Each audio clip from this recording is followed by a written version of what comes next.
এই পাশটাতে কিছু গাই গরু আছে, বাট আমাদের পছন্দ না, একেবারে ছোট ছোট যে গরুগুলা ওগুলা, সাথে বাচ্চা আছে, সম্ভবত হয়তো বা 2 থেকে 2.5 কেজি দুধ আসবে এরকম গরুগুলা।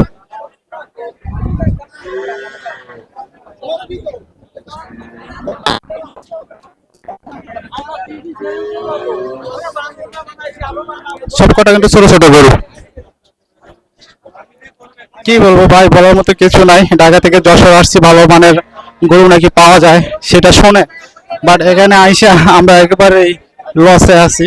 এখানে আজকে 3-4 দিন ধরে আমরা ঘুরতেছি, আমাদের পছন্দ মতো কোনো গরুই পাচ্ছি না, সব ছোট ছোট জাতের গরু। আসলে আমরা ভুল ভুয়া ইনফরমেশন এখানে আসছি, ইনফরমেশন আমাদের সঠিক ছিল না। সঠিক ইনফরমেশন, সঠিক পরামর্শ, তাহলেই তো মানুষের আশা পূরণ হয়, তাই না? তা আমরা যেহেতু ভুল তথ্য পেয়েছি, আমাদের আশা ভরসা সব শেষ, ভেঙে চুরমার। আমাদের মনে হচ্ছে আমাদের এই হাট থেকে চলে যেতে হবে, মনে হচ্ছে খালি হাতে আমাদেরকে ঢাকা ফেরত যেতে হবে, আবার অন্য কোথাও হাটে গিয়ে দেখতে হবে, বা অন্য কোনো এলাকায়।